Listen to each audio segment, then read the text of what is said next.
monter le volume.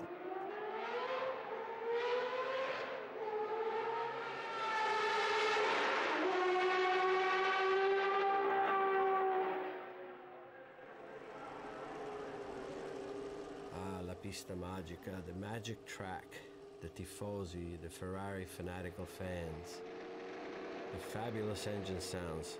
That's Monza.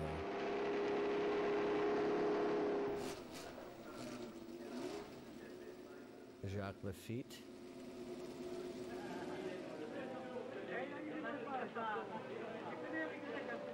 Ligier Matra.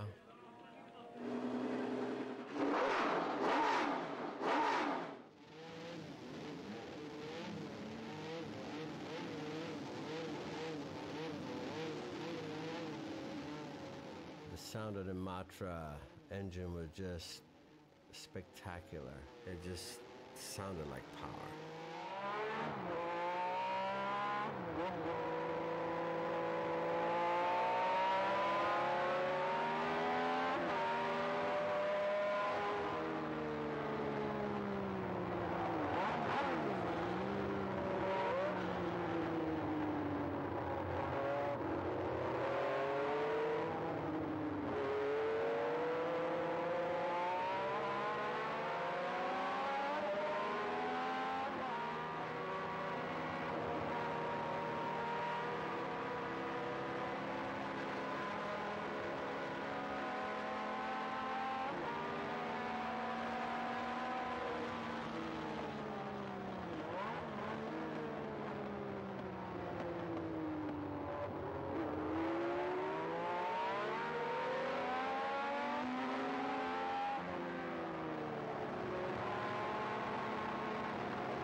Et bonsoir tout le monde, bonsoir à tous, bienvenue dans l'entretien du lundi avec monsieur Jacques Lafitte. Comment ça va, Jacques?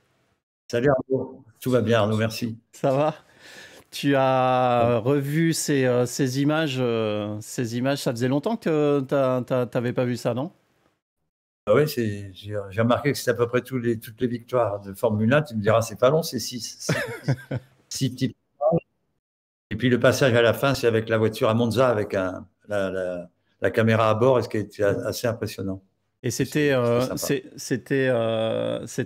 essai libre, hein, c'est ça? Un essai libre, oui. Ah oui, Bon. en course, tu n'as pas le droit d'une caméra, à l'époque. À l'époque, il y Parce que les avait. caméras, elles étaient grosses. Hein. Eh oui, C'est pas c'est les ça. petits. Ouais, c'est Les ça. grosses. Ils installaient des grosses caméras. C'était le début. Je me rends pas compte en fait de quand ça date les caméras embarquées sur les voitures comme ça. Moi non plus, mais dans les années 80, 82, Ouais. 83. Bon, en tout cas, Parce que moi, on est ravis de t'avoir. Laisse-moi te dire que quand j'ai annoncé ta venue sur l'entretien du lundi, tout le monde était super content. Et voilà. Alors, il y aura des questions, des spectateurs du live. Et puis voilà, moi aussi, j'ai envie de te poser quelques questions, même si j'ai certaines réponses. Hein? j'essaierai de répondre. Ouais. J'essaierai de te répondre. Moi, c'est toujours un petit peu la même question que j'ai, que j'ai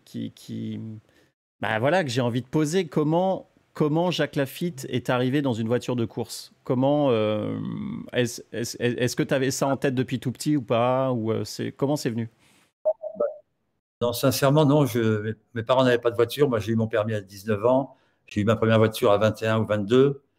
Je suis arrivé par la course avec mon amitié avec Jean-Pierre Jabouille, qui lui courait. Je l'ai suivi toutes les courses de Formule 3, d'abord de R8 Gordini dans les années 65-66. Ensuite, la Formule 3. Et ensuite de ça, Jean-Pierre courait au Mans avec une petite voiture qui s'appelait la Marcos. Et moi, je faisais un peu le grouillot comme d'habitude. C'est-à-dire, j'allais passer les panneaux, chercher la bouffe pour les mécanos. Et les propriétaires de cette voiture, qui s'appelaient Hubert Giraud et son frère, passionnés de course automobile évidemment, m'ont découvert après une séance de ski à La Plagne. J'étais en train de skier, il me regardait skier, il a dit à mon copain, mais pourquoi Jacques ne fait pas de la voiture? Il skie vachement bien. Et à l'époque, il y avait un parallèle entre les skieurs et les pilotes de Formule 1, grâce à Jean-Claude Killy et à Léo Lacroix, qui étaient des descendeurs remarquables.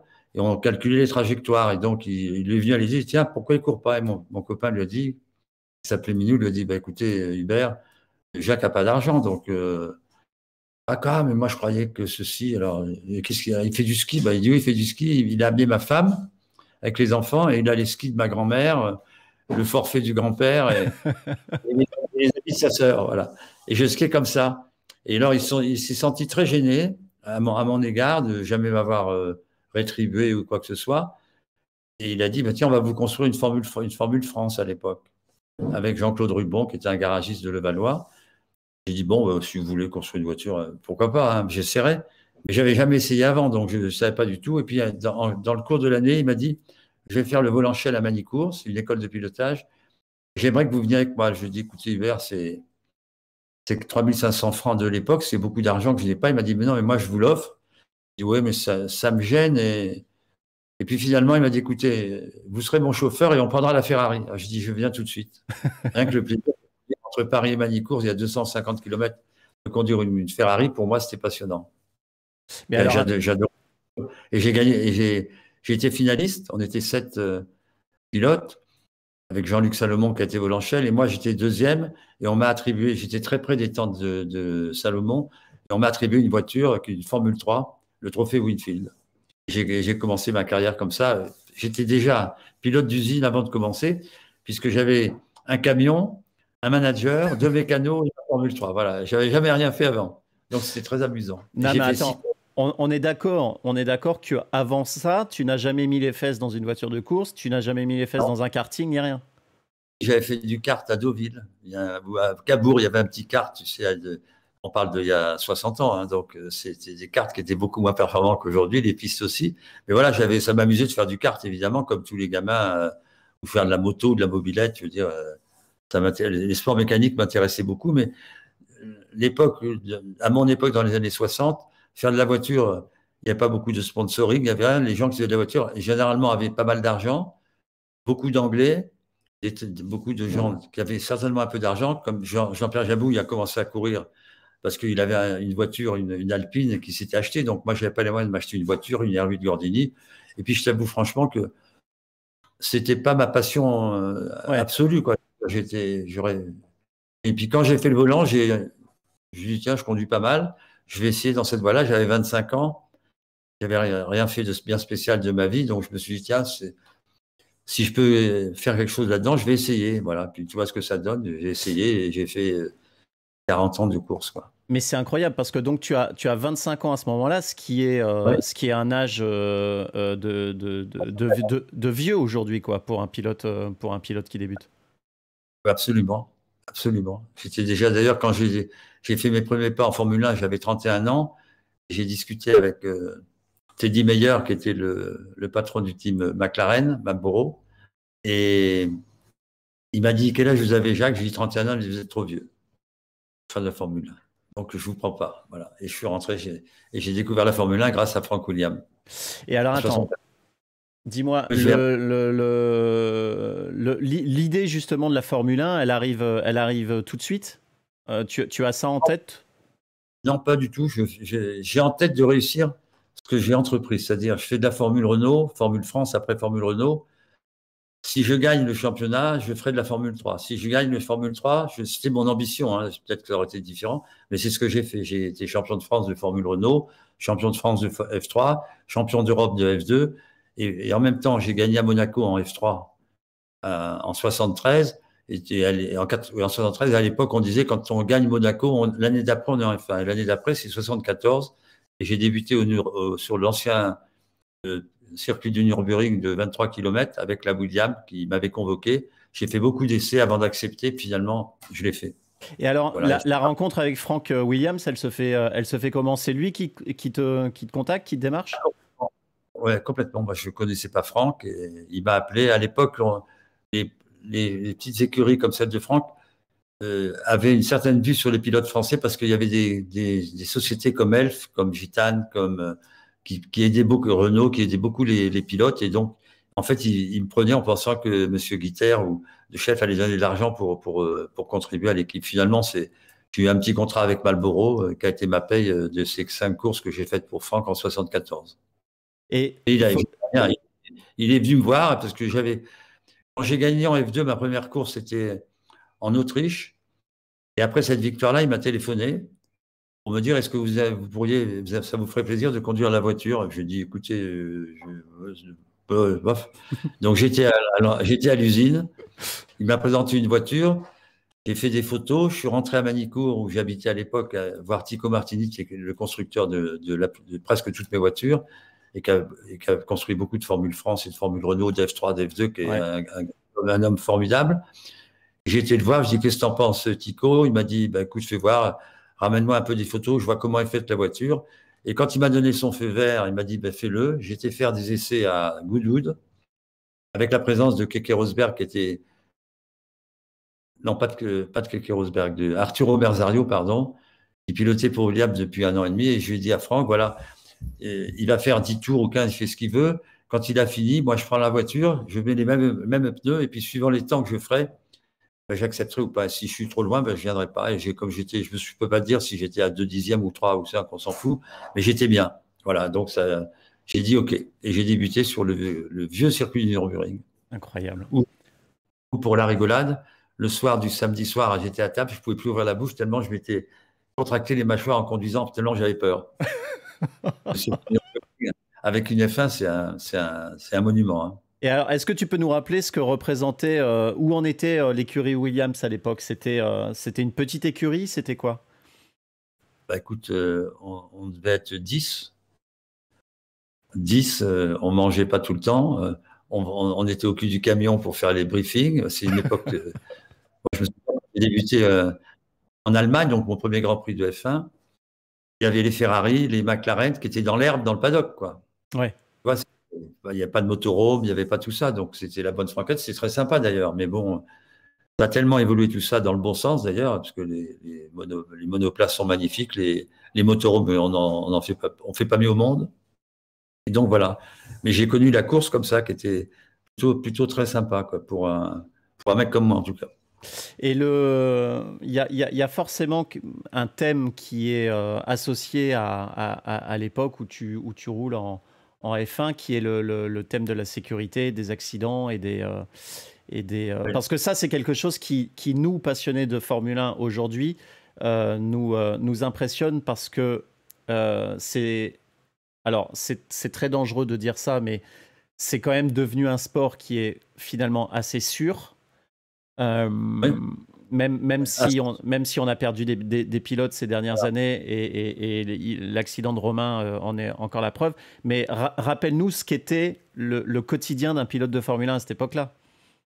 à l'époque, on faisait beaucoup d'essais, contrairement à aujourd'hui, avec nos voitures sur beaucoup de circuits. Et on n'avait pas la hantise de l'accident comme tout le monde pourrait l'avoir, même aujourd'hui. Vous savez, moi, quand je vois les voitures que j'ai conduites en 75, 74, les protos, les voitures, je me dis, mais comment j'ai pu monter dans une voiture comme ça? Ouais. C'est de la folie, quoi. Les voitures, c'est des tubes très, très fins. La rigidité était il y a à peine de la rigidité dans les voitures. C'était des voitures très dangereuses, mais bon, quand on est dans le truc, on s'assoit au volant, on se met derrière le volant et hop, on part et on pense plus du tout à ça parce que si on commence à penser à la sécurité le soir avant de s'endormir, il vaut mieux rentrer à la maison. Tu m'as raconté un jour alors j'ai plus du tout en tête les détails. Tu vas nous rappeler ça. Un accident avec une histoire d'extincteur d'un commissaire et d'un pilote qui a pris. C'était affreux, c'est à Calamy, en Afrique du Sud. C'est Tom Price qui courait sur une Shadow, je crois, à l'époque. Et il y a une très, très longue ligne droite qui monte. Et à un moment donné, on n'a pas la visibilité de ce qui se passe derrière. Et il y a une voiture qui était en panne, en feu, sur le côté gauche de la piste. Et il y a un commissaire de piste avec un extincteur de 10 kilos, ce qui est lourd, qui s'est précipité, voyant arriver la voiture, pour passer devant en pensant alors il serait certainement arrivé s'il n'avait pas eu l'extincteur dans la main, mais avec l'extincteur dans la main, il ne courait pas aussi vite qu'il aurait voulu. Et Tom Price l'a explosé et il s'est pris l'extincteur dans la visière du casque. Il est mort sur le coup. Et ce qui est très étonnant, moi, je venais de le doubler. Il était à côté de moi, donc moi, je ne savais pas du tout ce qui s'était passé parce que j'étais derrière et je n'avais rien vu de ce qui s'était passé, signé qu'il y avait une voiture en feu à gauche. Et je le suivais, il me suivait. Et je dis, tiens, je le double, parfait. Et avant de tourner, c'est une épingle au bout de la ligne droite, c'est en descente. J'ai regardé dans mon rétro et là, je l'ai vu arriver comme une balle. Il m'a passé par-dessus sur le train avant.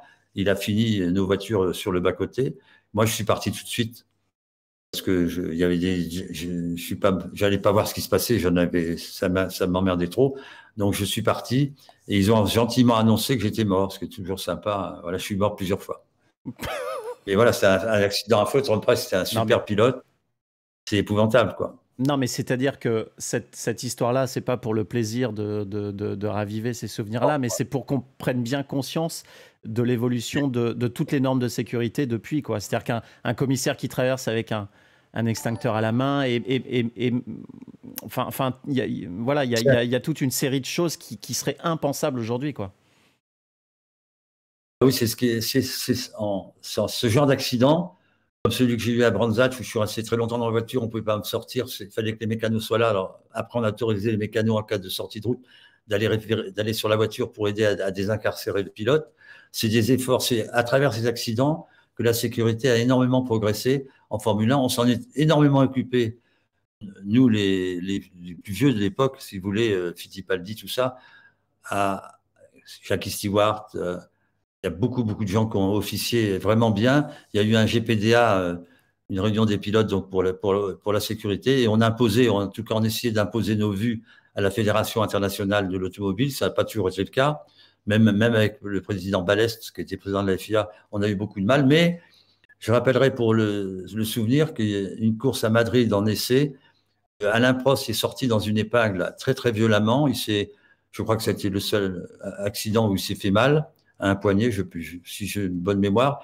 Et ben, ce virage avait été sécurisé par M. Ballest, à qui on avait demandé de faire les travaux très importants. Il a fait ses travaux et ils venaient d'être finis. C'était le premier Grand Prix avec la piste à cet endroit-là qui avait été complètement changée, ce qui a sauvé certainement ce jour-là Alain d'un accident beaucoup plus grave. C'est incroyable. Moi, je me souviens tu sais, tu as dû voir ce documentaire de Stewart avec à Monaco, Weekend of Champions. Génial. Fantastique. Et il est au petit-déj et il explique que maintenant il y a des ceintures 3 points en bas et qu'avec ça il peut plus rien arriver. Et c'est surréaliste.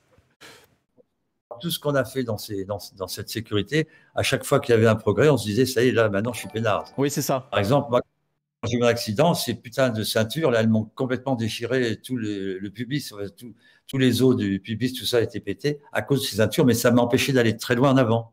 Ça a été une protection formidable. Alors, avant de parler de Brands Hatch, on va peut-être parler de choses plus réjouissantes. Non, ça me gêne pas de parler de Brands Hatch parce que je t'avoue que je suis retourné 1 an et demi après faire des essais d'une Jaguar et les gens m'ont dit tu t'es arrêté pour voir. J'ai même plus pensé. Ça ne m'intéressait pas de m'arrêter pour voir où je m'étais planté, quoi. Je veux dire, j'ai roulé normalement. Voilà, c'était amusant. Tu te souviens de tes 6 victoires? Oui, très bien, oui. Alors, la première? La première, c'est en Suède. Hein, alors, c'est des circuits. J'ai eu des vraies victoires et puis d'autres qui sont formidables, parce que c'était ma première victoire en Formule 1 en 77 en Suède. Il n'y a pas la Marseillaise. Je gagne parce que je remonte. J'ai un week-end affreux. J'ai des pneus de merde. Goodyear, finalement, Ducarouge, mon ingénieur, fait le pied de grue chez Goodyear pour avoir des bons pneus. Et le samedi soir, je voulais jeter ma voiture à la poubelle, lui mettre le feu. Et le lendemain, j'avais une voiture qui doublait tout le monde. Voilà, donc j'ai doublé. Je suis parti 12 ou 13. J'ai doublé tout le monde et je suis arrivé dans le cul de Andretti. Il était devant moi. Je ne sais pas si j'aurais pu le dépasser. J'avais encore le temps de le faire par rapport à la licence, mais le petit coup de pouce du destin, il a eu un problème avec l'essence de la voiture. Il a eu un petit problème d'essence. Donc, il s'est arrêté et j'ai gagné la course. Voilà. Donc, c'est une vraie victoire. Ce n'est pas aussi beau que les autres, que certaines autres. Alors, ben vas-y, la plus belle. Ben, moi, je crois que la plus sympa pour moi, je crois que c'est... Je déteste la pluie. Moi, je suis partisan que quand il pleut, il ne faut pas courir. J'ai gagné au Canada, en 81, sous une pluie comme tu ne peux pas le croire ce que c'était. Il y avait des tonnes d'eau sur la piste. On a fait 2 heures, parce que tu ne peux pas faire plus pour faire le kilométrage. Donc, j'ai fait 2 heures sous une pluie battante, sans faire trop d'erreurs, en tout cas moins que les autres. J'étais en bagarre avec Gilles Villeneuve, Watson.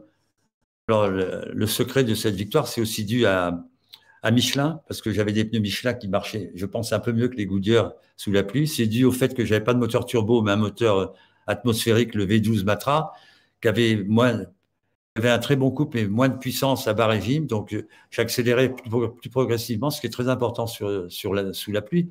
Donc, c'est des circonstances, c'est un ensemble de choses. Je me souviens qu'avant le départ, j'ai discuté avec un ami. Je disais, tiens, je vais peut-être gagner la course parce qu'on a des très bons pneus. Ma voiture avec le moteur V12 marche canon au niveau où on était. Et j'ai gagné, voilà, j'ai eu beaucoup de chance certainement, mais je ne suis pas sorti de la route. C'était ça le plus difficile. Mais pourquoi tu n'aimais pas la pluie d'ailleurs? C'est assez étonnant parce que vu ton caractère et ton style de pilotage, et comme je te connais dans la vie un peu casse-cou et casse-couille. La pluie, c'est dangereux. C'est très dangereux. Donc, je vous rappellerai l'accident de Didier Pironi à Hockenheim, où sous la pluie, il ne voyait rien. Il est rentré sur une voiture plus lente, qui est celle d'Alain, et s'est explosé les jambes. Donc, moi, j'étais dans mon motorhome à l'époque avec Guy qui me disait, tu dois aller tourner. C'était le vendredi. Je dis non, demain, il fait beau, je tournerai demain. Je m'en fous d'aller sous la pluie. Je tournais, je faisais 5 tours.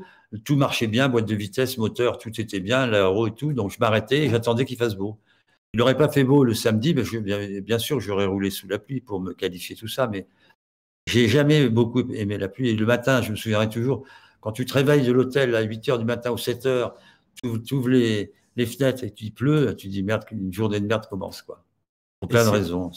Et c'est fou parce que j'ai toujours eu l'idée que les pilotes professionnels et moi, en pilote amateur, je déteste la pluie aussi. C'est-à-dire que quand je vois qu'il pleut, je me dis, bon ben, la course va être foutue. Hein?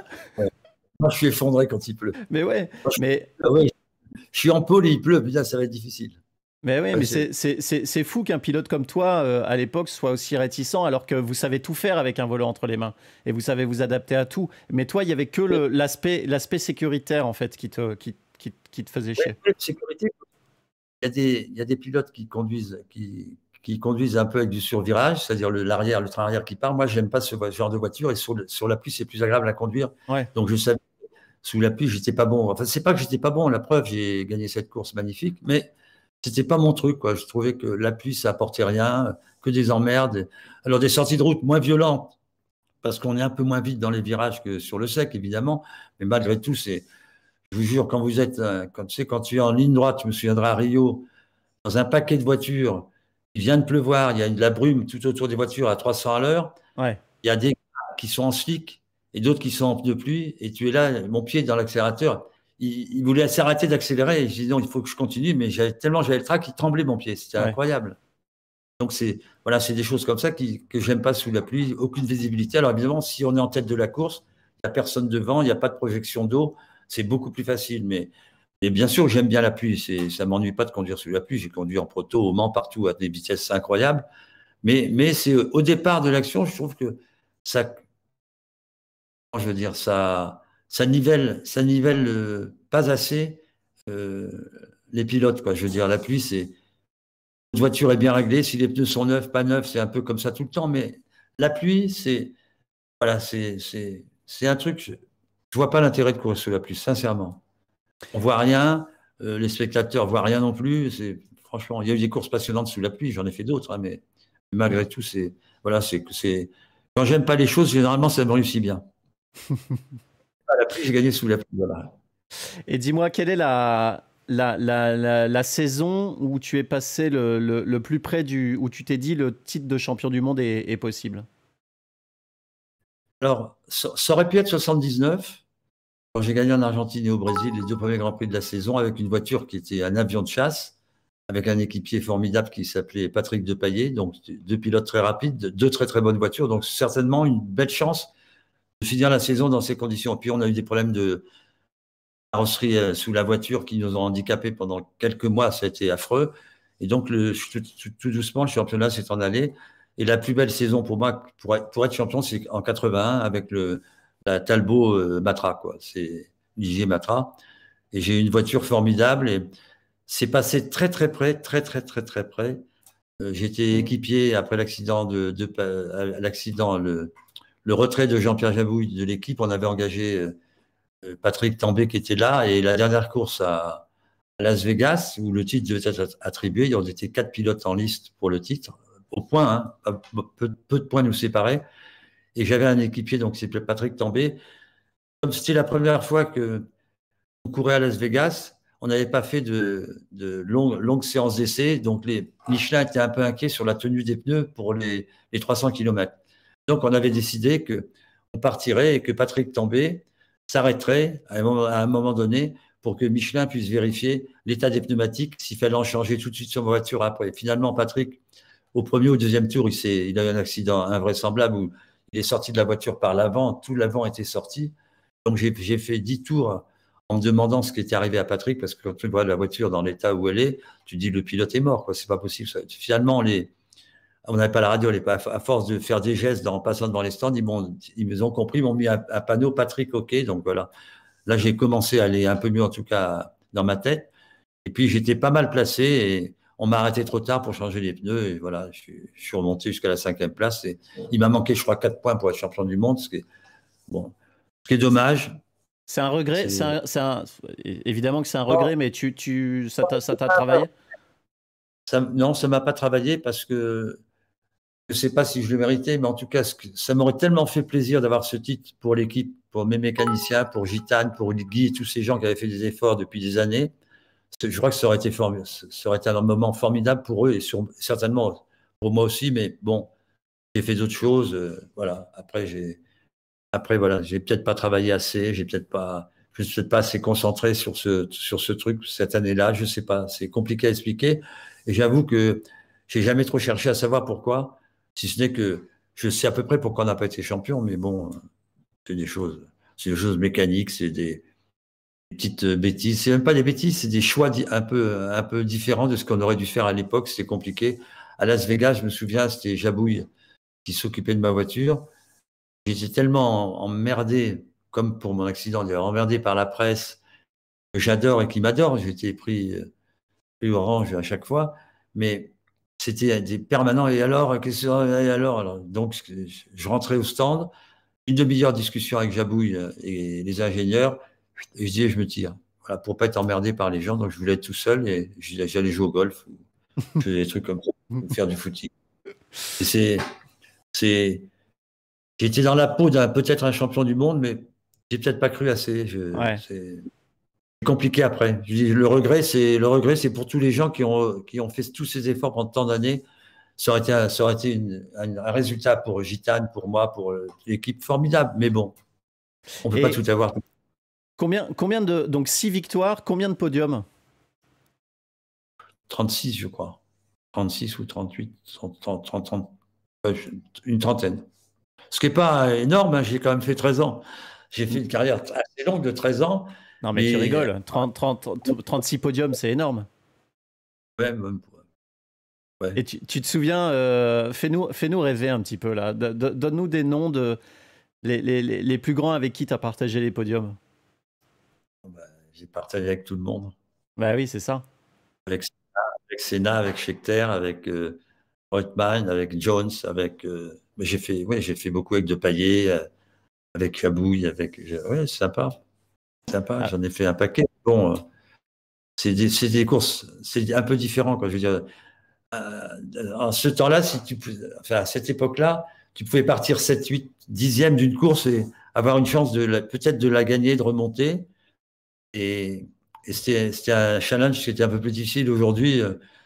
Si tu es 20e sur la grille du 15e, pour remonter, à part si tu appelé Hamilton, d'avoir une superbe voiture, c'est difficile pour tout le monde, quoi. Donc à nous, à l'époque, la grosse différence, c'est que quand on était derrière une voiture, on n'avait que les panneaux pour nous donner les indications. Tu es à devant, à 2 secondes derrière. Et la seule solution pour avancer, pour doubler le gars qui était devant vous, c'est d'aller plus vite que lui. Voilà. On avait 300 bornes pour le faire, et moi, c'est ce que j'aimais. Ouais. C'est souvent parti loin, et j'ai fait des remontées diaboliques parce que j'adorais ça, la bagarre, quoi. Quand la voiture, il faut freiner tard, passer à gauche ou à droite, alors que personne ne l'a jamais fait. Moi, je le fais. Voilà, je l'ai fait. J'en suis bien sorti. J'adore. Et le fameux accident à Brands Hatch, tu sais sur le moment que ça met fin à ta carrière? Ah non, pas du tout. Non. Brands Hatch, ça a été un week-end passionnant. Je me suis fait emmerder par la presse avec faire des photos avec 176e Grand Prix parce que j'ai égalé le record de Grand Prix de Graham Hill, c'est-à-dire on était les deux seuls qui avaient fait autant de Grand Prix. Donc il fallait avoir des conférences de presse, discuter de ça. J'ai eu un accident avec mon ancien équipier Rosberg dans l'épingle de Druide. Ma voiture a brûlé le lendemain pendant les essais libres du matin. Il n'y avait que des merdes. Et le dimanche de la course, j'étais mal placé sur la grille. Voilà, j'ai dit à un de mes copains, il me dit, ça va? Je dis, ouais, je ne vais pas aller loin. Je ne la sens pas cette course aujourd'hui. J'ai fait 500 mètres. Et toujours la même chose, j'ai horreur de la pluie, j'ai gagné sous la pluie. J'ai toujours pensé dans ma tête que le moment le plus dangereux pour moi dans ma vie de pilote, c'était le départ des courses, quel que soit Formule 3, Formule Renault, F2, F1, Proto, c'est les moments les plus dangereux. Et j'ai eu un accident au départ de la course. Donc finalement, vous voyez, quand on y pense trop, ça arrive. Et je sais que ça ne t'emmerde pas d'en parler, donc je te pose la question. L'accident lui-même, il est dû à quoi au départ? Il est dû à la Mansell, en première ligne, qui cale. Donc, comme c'est l'habitude, quand une voiture cale, il y a les seins derrière, à droite, à gauche, il y en a partout.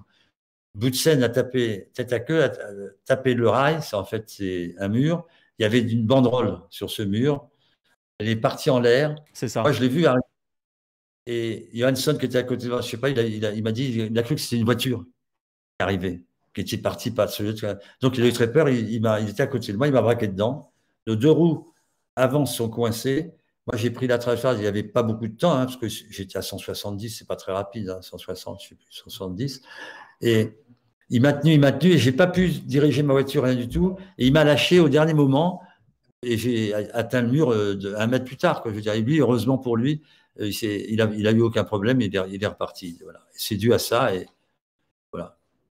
Non, mais c'est encore absolument improbable parce que en fait une banderole publicitaire qui se détache et que tu prends sur la figure, quoi. Qui sont interdites sur les courses. Il faut que ça soit collé ou attaché très fermement, justement pour éviter ce genre de problème. Voilà. Donc, j'ai failli faire un procès au sponsor de cette banderole, qui est un vendeur d'essence. C'était pas Elf, mais un autre. Et puis finalement, je me suis ravisé quand tout était prêt. J'ai dit non, je ne vais pas attaquer quelqu'un qui m'a fait bouffer dans ma vie pendant 2 ans. Donc j'ai retiré. J'ai dit aux avocats, je veux plus embêter ces gens-là. Et puis de toute façon, je vais recourir et j'aurai peut-être encore l'occasion de les rencontrer. Donc j'aurais honte de les avoir attaqués. Donc j'ai arrêté. J'ai continué à courir. Bravo. Et Guy m'a interdit de courir. J'ai dit, je vais courir. Il m'a dit, non, tu ne courras pas chez moi. Tu peux aller ailleurs, mais tu ne viendras pas te tuer chez moi. Dégage. Il a eu très, très peur aussi de cette action. Et comme il m'aimait beaucoup, à mon avis, il voulait que j'arrête, quoi. Bah, c'est Gene Haas qui a refusé de sponsoriser Grosjean en IndyCar parce qu'il a. C'est fou, hein. Trop peur, quoi. Bah oui, évidemment. Quand on a un accident comme a eu Romain, il est courageux de repartir. Mais bon, je le comprends aussi, hein, mais c'est courageux. Il a 2 enfants, et une charmante femme, tout. Voilà. Il a ça dans le sang. Hein. Et ta carrière après Brands Hatch, donc ta carrière se poursuit comment? Formidablement bien. J'avais un contrat en tourisme avec Alfa Romeo. Après, j'ai couru avec BMW en championnat d'Europe. J'ai couru avec Alfa ou BM en championnat d'Italie. J'ai fait le DTM avec Mercedes et aussi j'ai fait 4 années, 2 années avec BM et 2 années avec Mercedes. J'ai fait les 24 heures du Mans que j'avais fait avant mon accident, bien sûr, mais j'ai continué à les faire. Quand le circuit on a mis des chicanes dans la ligne droite, je suis retourné au Mans. J'avais dit que après l'accident de mon ami Lafosse, qui s'était tout au Mans, je ne retournerai plus au Mans tant qu'on atteindrait des vitesses de 385 km/h dans la ligne droite. On avait assez de ces conneries, donc la vitesse, aller vite, c'est pas difficile. Un gamin, il appuie sur l'accélérateur, il tient le volant, il y va. Donc ça m'intéressait plus. J'ai fait le Mans, j'ai fait toutes les courses sur glace, le trophée Andros. J'en ai fait. C'était pour moi l'hiver l'occasion d'aller faire du ski surtout et de boire des coups avec des copains le vendredi ou le samedi. C'était assez sympa. J'ai couru, j'ai fait tout ce que j'ai pu. La dernière course que j'ai fait, c'est avec la Morgane en GT3 FIA. Avec Jabouille, on avait fait une écurie de Morgane qui a bien fonctionné. Et puis après, notre sponsor, malheureusement, a arrêté. Et on a arrêté, bon, ça c'était en 2004, je crois, donc c'est 2006 ou 2007. Et puis après, maintenant, je fais des courses de vieilles voitures de temps en temps. Et tu as. Hein? Où j'essaye des voitures si je peux. Ouais. Moi, c'est de conduire des protos. C'est mon rêve. Aujourd'hui, si tu mets dans un proto, sur une piste, ça m'amuse. Tu mets dans une vieille voiture, ça m'amuse moins. Voilà. Ouais. Et bon, c'est toujours plaisant de conduire, mais quand on s'est fait mal, comme je me suis fait mal, et qu'on voit comment sont faites les vieilles voitures, il faut faire quand même aussi attention. Je suis très prudent maintenant. Je suis assez étonné parce que tu ne mentionnes pas dans ton après-carrière, tu ne mentionnes pas quand même cette course en Fun Cup que tu as faite avec ce jeune pilote français très prometteur, humoriste Arnaud de Samer à Dijon. À Dijon. Je me rappelle plus ce qui nous est arrivé. Si on a cassé. Non, il nous est. Je peux dire aux gens qui nous regardent que tu conduisais formidablement bien. Bon, t'étais pas de mon niveau, mais t'étais pas loin. Ouais, j'étais pas loin. Non, mais moi, le souvenir que j'ai de cette course, c'est que t'avais, mais toi, tu t'en souviens pas, mais moi, ça m'a marqué, évidemment. T'es rentré dans cette Fun Cup, donc pour expliquer aux gens, c'est un châssis tubulaire avec une carrosserie de coccinelle et tout. Et t'es rentré dans la Fun Cup, on faisait les chronos qu'on faisait, et puis tu es descendu et tu as dit au mécanicien, il faut changer ça, ça et ça. Et derrière, on a roulé 2 secondes plus vite. 2 secondes plus vite. Les pilotes de Formule 1, on est des maniaques. Alors moi, je ne suis pas du tout technique comme Jabouille ou comme beaucoup d'autres. Ça m'intéresse, évidemment, ça m'intéresse pour régler ma voiture. Je ne suis pas plus bête que les autres, mais ce n'est pas ma passion, quoi. Je veux dire, Jabouille et beaucoup de pilotes, ils sont passionnés par la mécanique. C'est dingue. ils réfléchissent.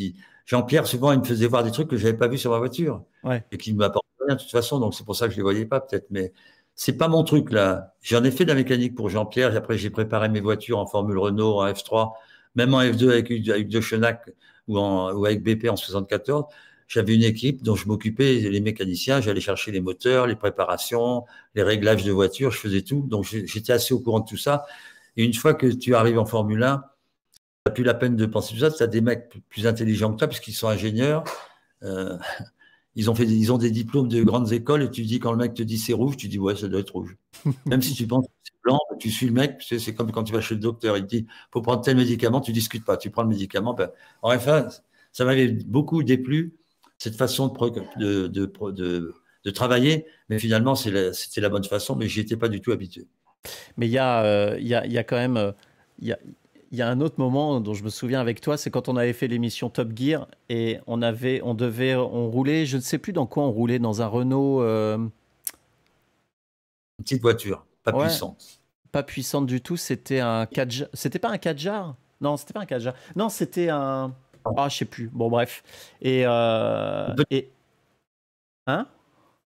Je dis une voiture pas très puissante. Ouais, pas très puissante. Et honnêtement, je pensais que j'allais te taper.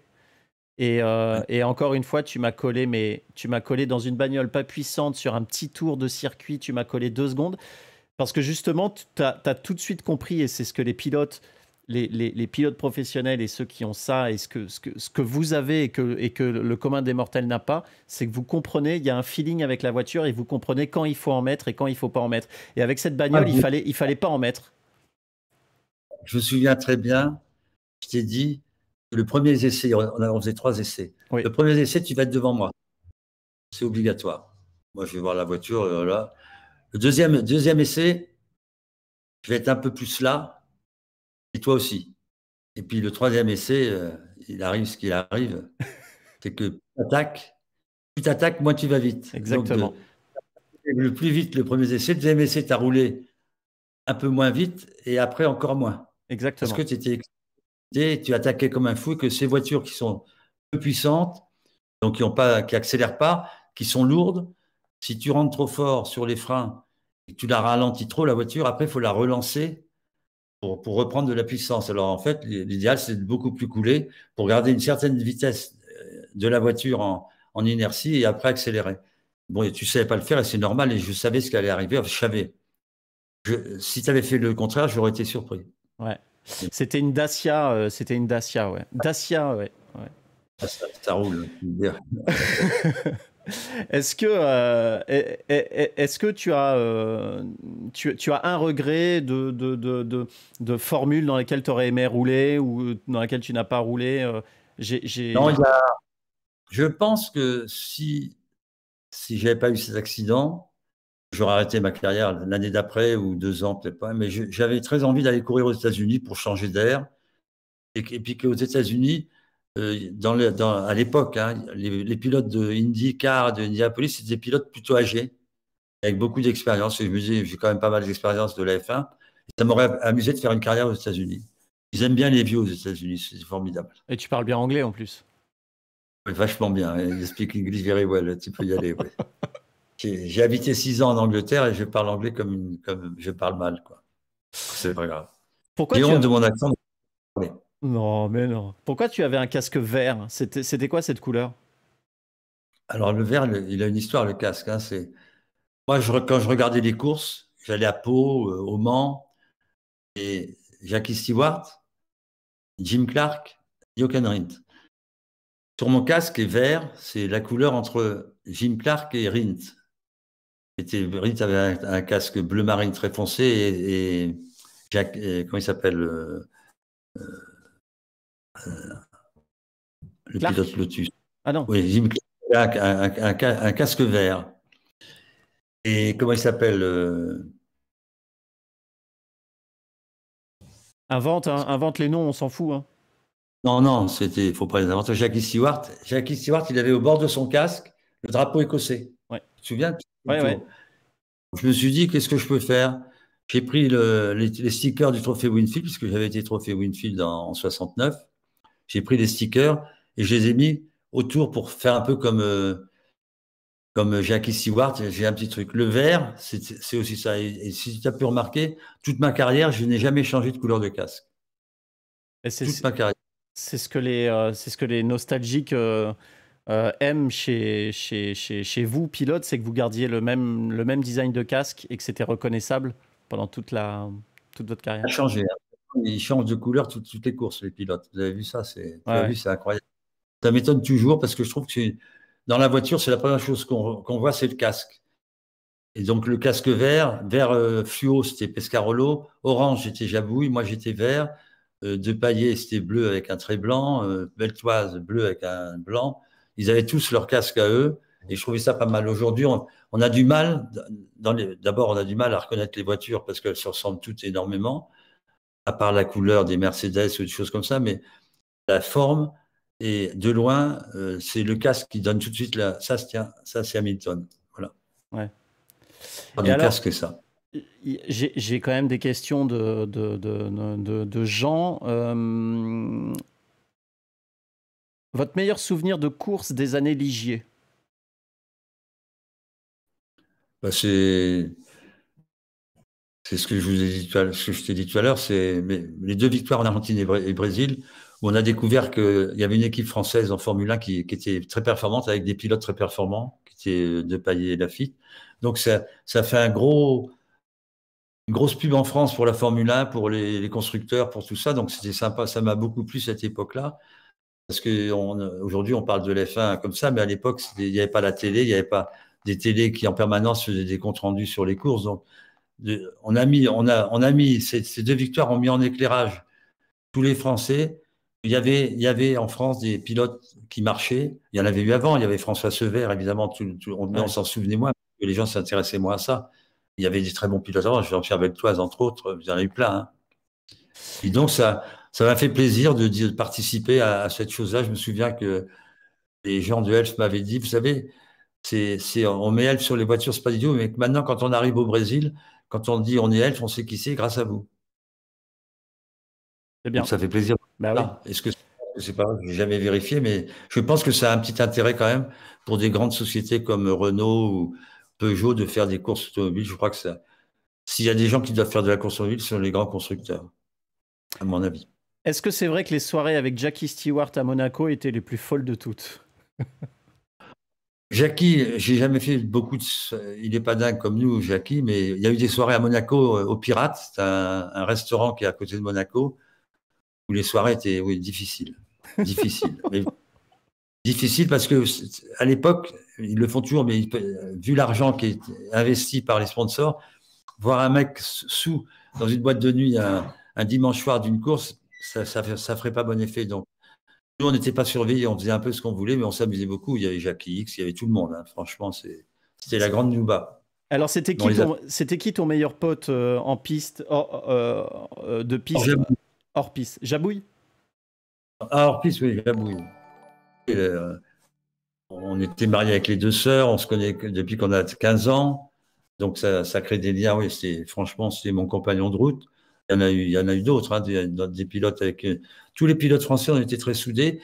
Et je vous apprends une chose, c'est que à l'époque, on partait en charter de Londres ou de Gatwick. Tous les pilotes, excepté les pilotes Ferrari qui partaient de Rome ou de Milan avec Alitalia. Et nous, on se réunissait, on partait en charter, ce qui fait que dans le même avion, il y avait James Hunt, Jacques Lafitte, tous les plus grands, Alan Jones, tout ça. On était tous là avec beaucoup d'ingénieurs. Et donc, ça créait une symbiose entre nous qui était assez sympa. Quoi. Je veux dire, on était très solidaires les uns des autres. Ouais. Vous auriez vu l'état des avions quand on arrivait à l'arrivée, c'était bataille de pelochon, champagne pour tout le monde, parce qu'il y avait souvent le vainqueur dans l'avion, donc c'était assez sympa. Est-ce que tu expliques après coup le fait que ce soit aussi dangereux et que vous perdiez aussi souvent des potes en course? Est-ce que ça a ravivé les liens encore plus? Oui, je pense qu'il y avait un peu plus de respect, mais je pense que les pilotes aujourd'hui en ont aussi, mais c'est toujours délicat de comparer des époques. Je veux dire, mon époque, on vivait comme ça, et aujourd'hui, ils vivent comme ça. Je pense qu'ils ont les plus belles voitures du monde, comme moi, à mon époque, j'avais la plus belle voiture du monde. Évidemment, la technologie est arrivée là-dedans faisant des choses impressionnantes. Les voitures, c'est des bijoux, les voitures. Hein. C'est vraiment des merveilles pour moi. Mais c'est différent de notre vie à nous, bien sûr. Ça n'a plus rien à voir. Plus rien à voir. On faisait 300 bornes arrêtés avec 240 litres d'essence dans le cul. C'était différent. Il y a notre pote Pierre-Yves Rozou, mon coach pilote belge que tu as croisé plusieurs fois aussi, qui m'envoie un message pour que tu nous racontes, et putain, mais c'est vrai, je me souviens de ce truc-là, l'aileron avec du Carouge que tu as fait toi-même avec une planche parce que tu n'aimais pas celui qu'on t'avait fait. Non, c'était avant de partir on avait fait des essais avec la voiture en 79, donc en 78 au Ricard avec circuit Paul Ricard avec Patrick Depailler, et la voiture était formidable. Mais elle avait un inconvénient.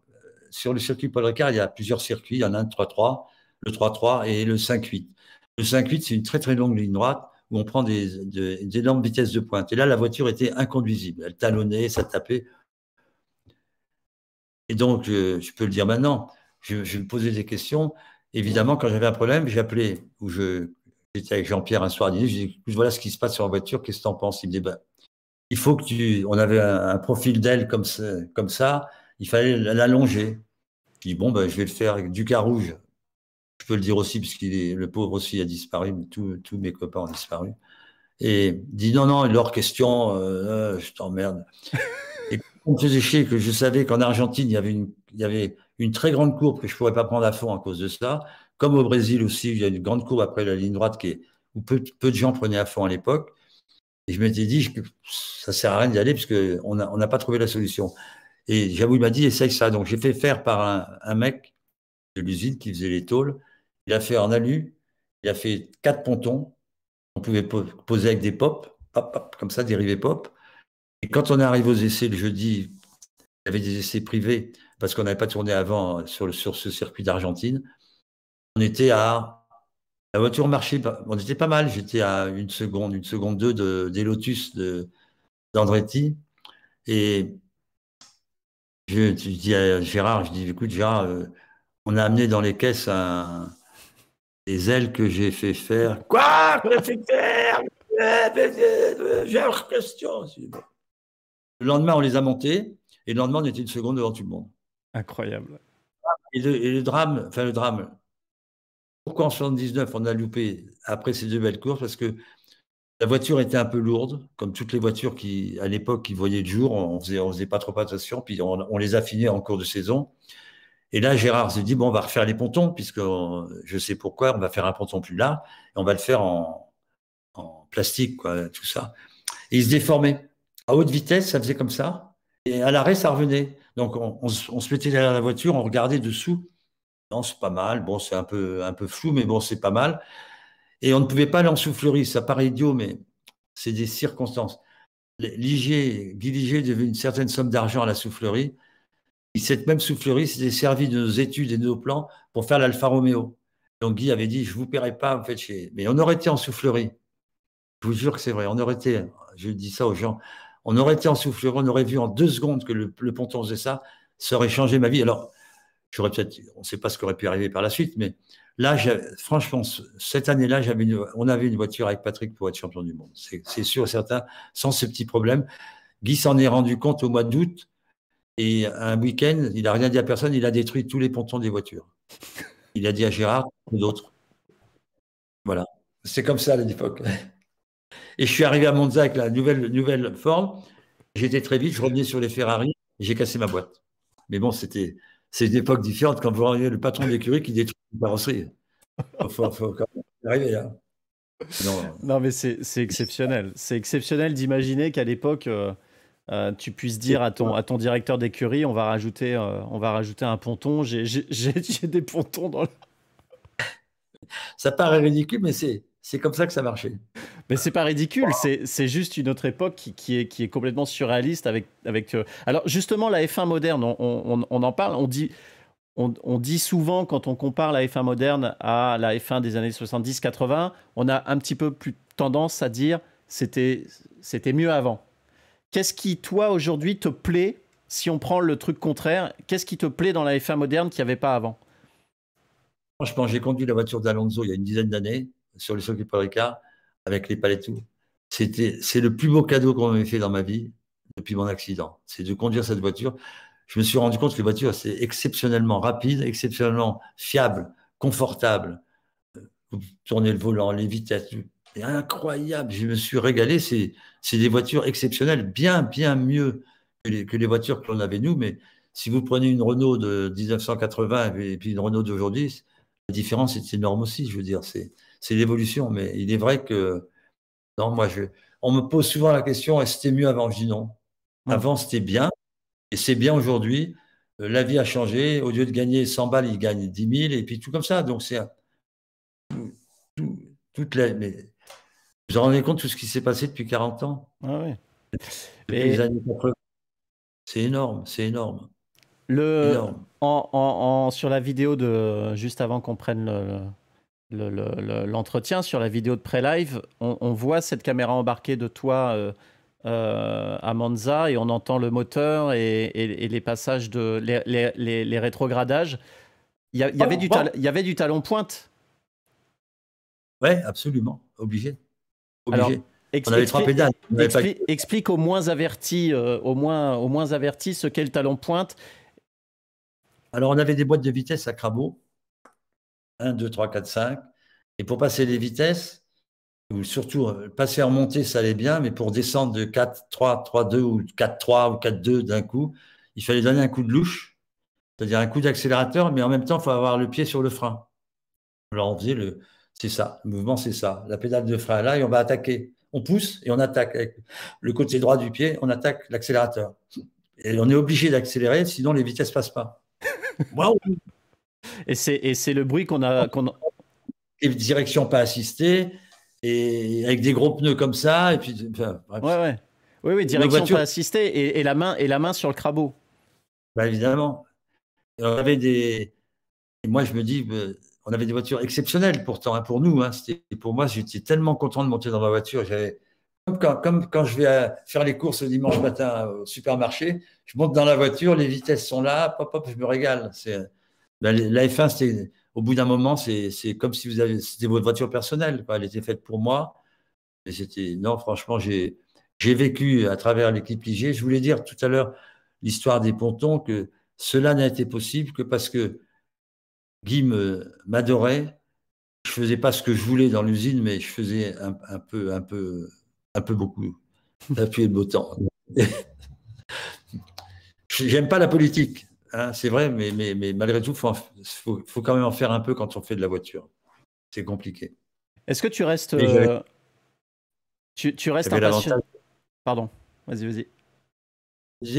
Mon avantage dans toute cette année-là, c'est d'être resté chez Ligier et d'avoir toute cette équipe complètement dévouée à moi, quoi, je veux dire. C'était incroyable.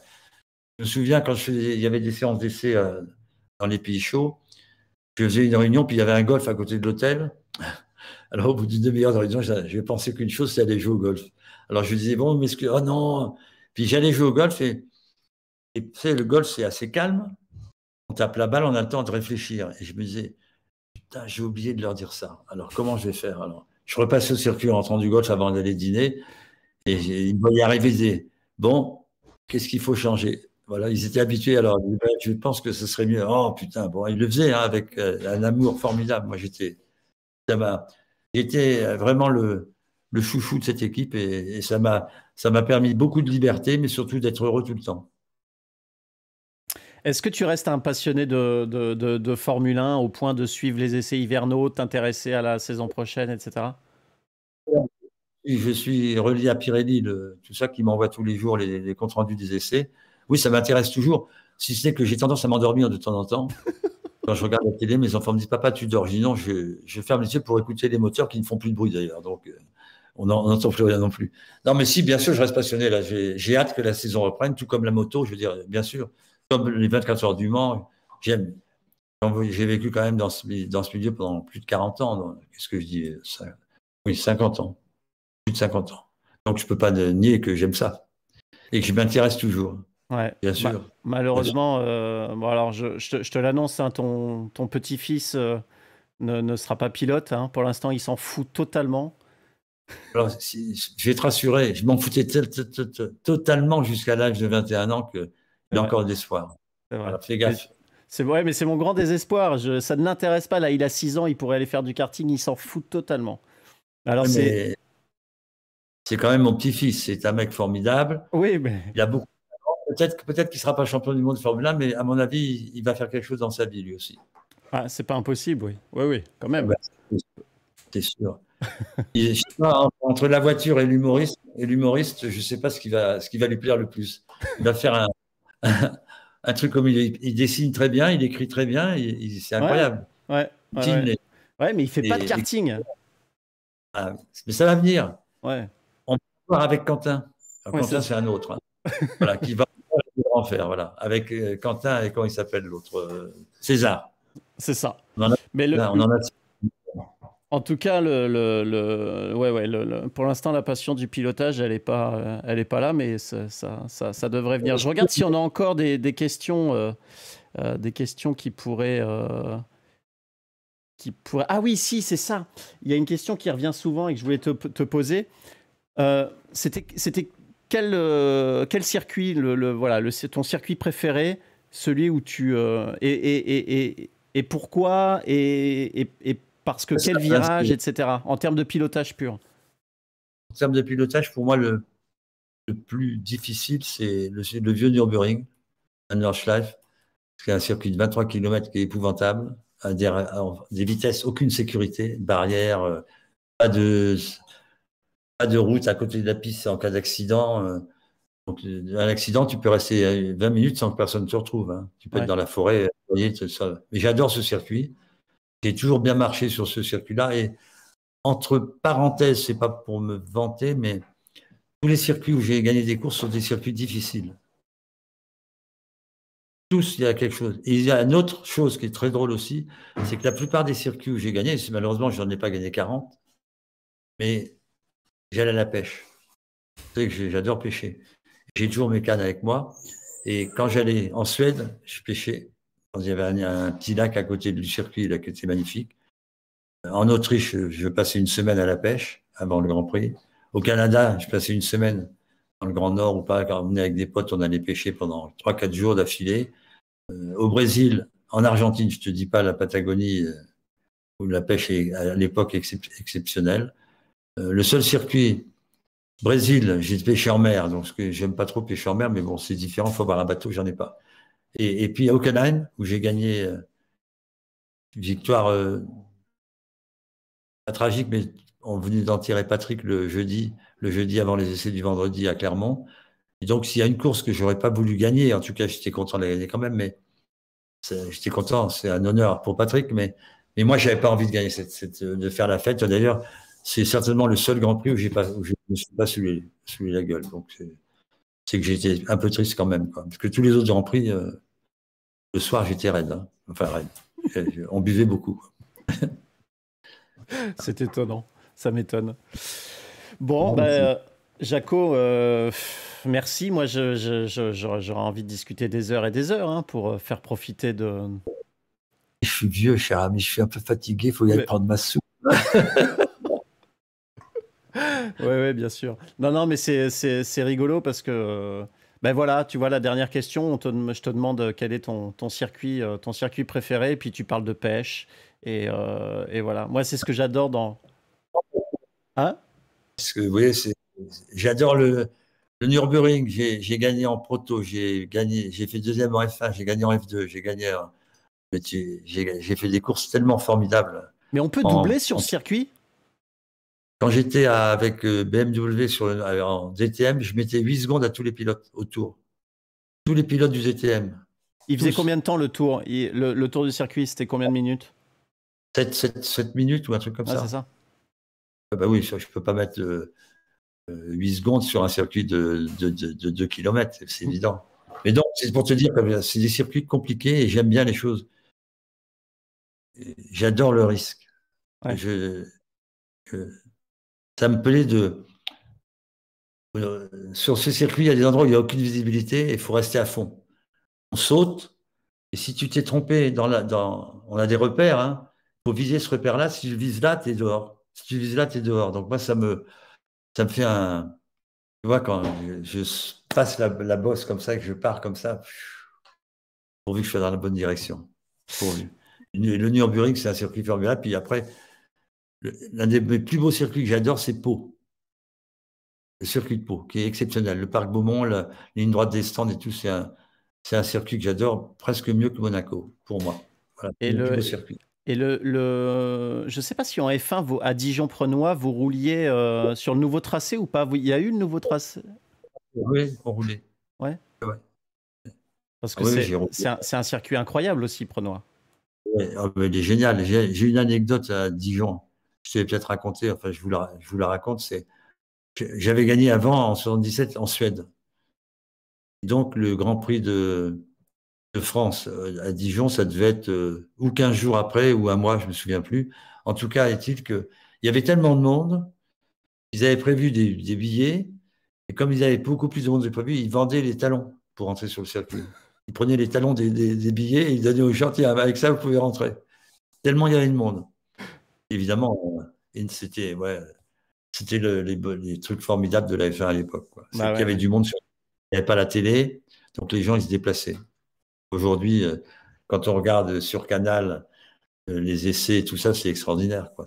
Ouais, ouais. Il y a tout. Bah, Je me souviens quand on a arrêté avec TF1, le premier Grand Prix, je dis à mon compère Christophe Malbranc, que je salue là, je dis, tu vois Christophe, la F1, ils ont fait des progrès quand même, parce que tu as vu les images, là, c'est quand même, il me dit, couillon, euh, nous, on les avait pas les images parce qu'on les avait pas payées. Alors, on n'avait pas d'images. Nous, on travaillait sur un petit écran. Et c'est incroyable, hein, vraiment. Alors, je ne le reproche pas à TF1, rien du tout, mais la réalité, ça, c'est que quand Canal Plus est arrivé, ils ont transformé la Formule 1. Franchement, ils font un boulot génial. S'ils veulent je dis pas ça pour que vous m'appeliez pour que je travaille pour vous, c'est pas ça, mais vous faites du bon boulot, c'est bien, je vous félicite. bah, la famille est déjà représentée sur Canal, ça va. Ouais, ouais, ouais. Tu, Ah oui, c'est vrai. tu vas pas lui enlever le pain de la bouche quand même. Non, ouais, c'est vrai. C'est vrai. Ouais. Et Une affiche. bah oui. Bon, bah écoute, moi ce que je trouve formidable avec toi, c'est que il y a, tu sais, les pilotes donnent. Non, non, non, non, non, pas du tout. Je sors pas le violon. Mais aujourd'hui, les pilotes donnent quand même l'impression d'être, et c'est certainement un nécessaire, d'être quand même robotisés et ne penser qu'à ça, vivre que pour ça. Et toi, tu as quand même mené toute ta carrière en C'est te, en te nourrissant de choses ça. extérieures. Tu parlais de la pêche, tu parlais du golf, etc. Et c'est ce qui t'a nourri à l'extérieur qui a fait le pilote que tu as été. Je pense, mais je pense aussi que j'aime passionnément la course automobile, passionnément la pêche, mais je veux dire, si vous vous passionnez que pour une chose dans votre vie, pour la voiture, pour la moto, la pêche, vous passez à côté de plein de choses à côté de vous. Parce que vous avez les œillères comme ça. Il faut ouvrir un peu. Vous apercevez, bah, tiens, il y a du golf, il y a de la pêche, il y a du vélo, il y a de Ouais. l'athlétisme. La montagne, on ne parle pas du ski formidable, les randonnées, les pots de phoque, tout ça, c'est des choses exceptionnelles. Mais voilà, quoi. Je veux dire, moi, quand je signais un contrat en Formule 1, il y avait toujours marqué interdiction de faire de la moto et du ski. Je prenais un crayon inlassablement et je barrais. Mais Jacques, vous ne pourrez pas conduire pour nous si nous, on ne peut pas les assurer. Je me dis, ben, c'est pas grave. Je m'en vais, au revoir. On se verra une autre fois quand vous serez décidé. Et puis, à chaque fois, j'ai gagné. Alors, pas avec Guy, hein, je parle de ça avec Franck. Avec Franck. C'est un mec formidable, mais bon, le Tu pauvre, il est penses, bien fait. ouais. Tu Ouais. penses que si tu avais, si tu avais, comment dire, mis un petit peu plus d'investissement, comment dire, de sérieux, de concentration, etc., tu aurais gagné plus de courses? Ou est-ce qu'à l'inverse, c'est parce que tu vivais cette vie-là que tu as pu avoir cette carrière? Tu vois ce que je veux dire? En tout cas, c'est cette vie-là qui m'a fait aller, qui m'a fait rentrer dans l'automobile. Donc, c'est grâce au ski, grâce à la moto, tout ça. C'est ça. C'est des choses, voilà, certains. Mais après coup, ouais, je suis passé. Non, je crois que ça n'aurait rien changé. Je veux dire, c'est même si j'avais, comme tu l'as dit tout à l'heure, les mecs, ils ont leurs casquettes, les lunettes, ça m'énerve dans les interviews et tout, on les voit pas. Ils ont leurs casquettes, les sponsors. C'est ça manque de charisme, ça manque c'est pas joli, quoi. Je veux dire, ils ont supprimé les grid girls pour mettre des petits garçons à la place habillés en pilote. Ils ont supprimé le champagne. Les Américains, je ne sais plus ce qu'ils vont encore bientôt. Qu'est-ce qu'on va faire? Ah si, le pire, ça va être la Formule 1 électrique, mais je pense que je ne la verrai pas. Tant mieux. J'aime le bruit. Voilà, Bon. c'est très étonnant. Et c'est la réalité. Écoute, on a pris un plaisir, je pense, énorme à t'écouter. Je voudrais vraiment te remercier du fond du cœur d'avoir consacré cette longue heure et quart. C'était un grand plaisir. Si tu veux, on peut rester encore 2 heures. Si je peux, après cette interview qu'on vient de faire, si ça permet à 10 mecs ou 5 mecs d'aller voir le prochain Grand Prix de Formule 1, je serais ravi d'avoir fait. Voilà. Bah oui. Je pense pour que les gens viennent voir ce que l'on fait, que ce n'est pas des choses faciles. Et maintenant, on regarde tout à la télé. La télé, elle gâche un peu le charisme des gens. Et la Formule 1 est devenue très stéréotypée, mais malgré tout, c'est quand même un spectacle magnifique. Voilà. Alors moi, je peux pas discuter avec toi pendant 2 heures parce que ce soir, j'ai un Grand Prix de Formule 1 au Brésil. Je roule au Brésil ce soir. Ah oui, tu fais les... Ouais, j'y connais. Ah. Ouais, j'ai jamais vu autant de boutons sur mes volants. Moi, il y avait un bouton, c'était mise en route, tu sais, sur mon truc. Moi, il y avait un bouton, c'était mise en route. T'appuyais, t'appuyais. Et là, ils en ont 2000. Là, ils en ont 2000, ouais. Non, ce soir, je roule au Brésil. Ce genre d'exercice, je suis incapable. Je n'y arrive pas. Mes enfants, ils jouent un peu. Je suis d'un ridicule, comme tu ne peux pas le croire. Sur les simulateurs? Mais comme j'aime pas être ridicule, je ne le fais pas. Voilà. J'essaie même pas d'apprendre. Alors attends, je regarde si on a d'autres, si on a une dernière question dans le chat. Un grand homme, grand cœur, Jacques. Voilà, non mais tout le monde est super content en tout cas. Hein. Tout le monde est ravi. Moi aussi. Ah, ton pilote actuel préféré. Allez, juste cette question-là. Hamilton. Ah. Ah bah attends. C'est un lion, le mec. C'est vrai, ouais. C'est un lion. Ah. Mais non, mais c'est important. Bottas et les gens avec qui il a fait équipe sont des nuls. Bottas, c'est un très grand pilote. Hein. Ouais. Malgré tout, il y a une petite chose à faire en plus. Hamilton dit, Verstappen, formidable, il y en a plein. Hein. Hamilton dispose d'une équipe autour de lui extraordinaire, avec une superbe voiture, un super moteur, mais des types comme... Il y a un mec qui est arrivé en F1 qui s'appelle Verstappen, qui a révolutionné le paddock parce qu'il est arrivé, il doublait où il fallait doubler, il attaquait en permanence, ce qu'on ne voyait plus en F1. En F1, les gens, ils se suivent. Donc lui, il suivait, les pneus détériorés, boum, il arrivait à dépasser. Moi, j'ai adoré ce... C'était un gamin quand il a débuté en Formule 1, c'était incroyable. J'ai couru avec son père, moi, d'ailleurs. Ouais. Il y en a plein de pilotes... comment il s'appelle, le petit Leclerc, Ocon. Non, il est en train d'arriver une comment on appelle ça, une génération très très jeune et très très talentueux. Franchement, ils arrivent à 17 ans, c'est des professionnels. Ils conduisent magnifiquement bien. Alors, est-ce que c'est à cause des voitures? Est-ce que c'est leur façon de vivre du kart pour en arriver là, avec du sérieux, tout ça, c'est devenu très très très professionnel. D'ailleurs, il y a beaucoup d'argent en Formule 1 dans la course automobile. Et comme c'est professionnel, il faut que les pilotes soient aussi professionnels, ce qui était beaucoup moins le cas à mon époque où moi, je n'étais pas un vrai professionnel, j'étais un branleur qui faisait de la F1. Non, mais c'est intéressant que quelqu'un comme toi rappelle quand même que Hamilton, il n'a pas que la meilleure voiture, que c'est quand même une bête de pilote, quoi. C'est une bête, le mec. C'est une bête. Il y en a eu à l'époque. Hein. Moi, je me souviens, pour faire l'éloge d'Alain, quand il y avait un problème chez Ligier, ils avaient prêté la voiture à Alain à Manicourt, il avait allumé tout le monde. C'est vrai? Ah ouais. Je le dis parce que je sais comme ça, les gens le sauront tout. Mais voilà. Et j'ai toujours dit aussi que tous les pilotes qui ont été champions du monde, à part Hunt, à part Scheckter, peut-être qu'une année, tout ça, ils ont tous travaillé beaucoup. Que ce soit Piquet, Mansell, c'est des bosseurs. Ils faisaient chier leur équipe. Voilà, quoi. Ils travaillaient. Moi, j'avoue que je n'ai pas autant travaillé qu'eux parce que c'est comme ça. Voilà. Est-ce que c'est... Comme tu le disais. Grâce à ça. Vas-y, termine. Je dis, c'est peut-être grâce, comme tu disais tout à l'heure, grâce à ces défauts que j'ai pu faire de la F1. Ouais, ça m'a peut-être sûrement.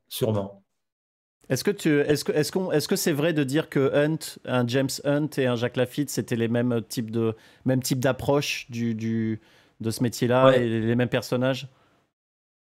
Ouais, il était quand même plus turbulent que moi, hein, Michel. Ah, Enfin, moi, j'étais marié, il n'était pas marié, alors là, il s'amusait beaucoup. Quand j'ai gagné mon premier Grand Prix en Suède, je suis sorti le soir, j'étais énervé de l'hôtel, et j'étais dehors, hein, je me suis baladé, d'un seul coup, je vois James. Je dis, qu'est-ce que tu fous là? Il me dit, et toi? Il était 11 heures ou minuit. Je dis, pas, je ne dors pas, ça me fait chier, je m'énerve. Bon, on va boire des canons. Alors, on a bu des schnapps, je ne sais pas comment ils appellent, comme ça. Puis le lendemain, on se levait à 7 heures et j'ai gagné la course. Voilà. Aujourd'hui, c'est plus possible de faire ça. Alors, on se marre de tout ça, mais on n'était pas piégés à l'époque. Personne nous surveillait. Là, dans les équipes, il y a le manager, le machin, la fille qui prend les interviews, tout. Ça me plaît. Je pense qu'aujourd'hui, j'aurais pas pu être en Formule 1, on m'aurait pas accepté comme je suis. ouais. Et puis c'est surtout qu'avec les réseaux sociaux, si on vous chope tous les deux en train de, en train de picoler la veille de la course. Foutu. Tu sais, moi, je me souviens à Pau, quand j'allais avec Jean-Pierre DR8, il y avait des courses il y avait Jacques Stewart, Graham Hill, les anciens pilotes, enfin anciens à l'époque, qui étaient en pleine activité, que Jim Clark. Et je me souviendrai toute ma vie, un soir, je vais au casino à Pau, il est minuit, 11h30 minuit, et qui je vois au bar à l'entrée du casino, Graham Hill, Jacques Stewart en train de boire des canons. J'adore ça. Ça m'a fait tellement plaisir, ça m'a mis le moral. Je dis, tiens, voilà, ça, c'est des mecs. À Nouvelle-Zélande, il buvait un petit coup avant de partir faire la course. Mais Puis, oui, pourquoi pas? mais oui. Si tu pars avec des rallymen suédois, finlandais, tout ça, j'ai été les voir. Eux, c'est jusqu'à 8 heures du matin. Ils boivent. C'est invraisemblable. Oh, c'est Bah oui, incroyable. mais oui, mais ils en ont dans le biberon dès la naissance. C'est pas... Je ne devrais pas parler de ça, je suis idiot. C'est donner aux jeunes l'habitude de boire, c'est pas bon. Non, non, non, Ils non. boivent. Avec modération. De toute façon, tu as toujours bu avec modération. Ah ben oui, moi, à part le soir des courses. Ouais, c'est ça. Le victoire, j'avais tendance à boire un peu trop. Et comme je ne tiens pas spécialement l'alcool, après 10 bouteilles de champagne et 10 whisky, je commence à être pas très bien. Voilà. Bon, on arrête de dire des bêtises, Arnaud. Allez. Bon, mon Jaco, merci beaucoup. Merci infiniment. J'étais ravi. Merci à toi. Ouais. Merci À bientôt. tout le monde. Tout le monde te remercie. Je raccroche et je te fais un gros bisou. Ciao. Salut, mon Jaco. Merci. À ceux. Ciao.